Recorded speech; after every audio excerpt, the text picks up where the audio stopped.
नमस्कार दोस्तों, स्वागत है आपका हिंदी नॉलेज शो में। तो दोस्तों, ये बात हम सभी लोग जानते हैं कि हमारा देश इस समय कोरोना के एक गंभीर संकट से जूझ रहा है। लेकिन इस समय अच्छी बात यह है कि विशेषज्ञ जितने भी हैं, चाहे भारतीय हों, चाहे विदेशी हों, चाहे इंडिपेंडेंट हो, सभी ने बात कही है कि इस महीने के अंत तक स्थिति काबू में आनी शुरू हो जाएगी और अगले महीने तक यानी कि जून के मध्य तक स्थिति काफी हद तक सुधर भी जाएगी। और इस कोरोना के संकट के बाद जो एक और संकट भारत के सामने मुंह बाए खड़ा है, वो है भारतीय अर्थव्यवस्था का संकट। कि आप सभी लोग जानते हैं कि पिछले साल 12 में से 8-9 महीना हमारी अर्थव्यवस्था पूरी तरीके से ठप पड़ी थी, पूरी तरीके से बंद थी। और इससे कितने लोगों की नौकरियां गई, ये बात हम सभी लोग जानते हैं। कितने लोग भुखमरी का शिकार हुए। हालांकि भारत सरकार ने जैसे तैसे करके 2020 में तो स्थिति संभाल ली, लेकिन 2021 भारत की उम्मीदों का साल था, क्योंकि दुनिया के सभी देशों ने कह दिया था और सभी रेटिंग एजेंसियों ने कहा था कि भारत की रफ्तार इतनी जबरदस्त होगी 2021 में कि सारी दुनिया भारत से पीछे रह जाएगी।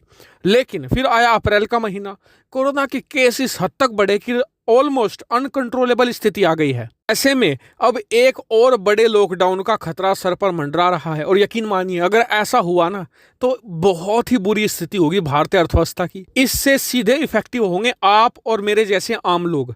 लोगों की नौकरियां जाएंगी, लोग भुखमरी का शिकार होंगे और शायद जितने लोग कोरोना से नहीं मरे ना, उतने लोग भारतीय अर्थव्यवस्था के डाउन होने से मरेंगे। लेकिन इन सभी निराशाजनक खबरों के बीच भारत के लिए एक बहुत ही बड़ी पॉजिटिव और आशाजनक खबर निकलकर सामने आई है।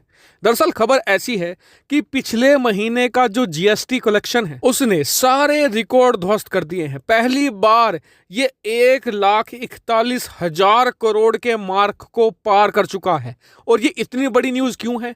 क्योंकि इतना बड़ा रेवेन्यू जीएसटी से आने की उम्मीद तो सरकार को भी नहीं रही होगी, क्योंकि उनका भी अनुमान था कि 1,10,000 1,20,000 करोड़ के आसपास रहेगा। क्योंकि अप्रैल के जो बाद के कुछ 1-1.5 हफ्ता था, उसमें तो हमारी अर्थव्यवस्था कई प्रदेशों में तो बंद हो चुकी थी, जैसे कि महाराष्ट्र में बंद हो चुकी थी। इसके अलावा 1-2 बड़े राज्य थे जहां पर स्थिति खराब थी तो लॉकडाउन लगाना पड़ा।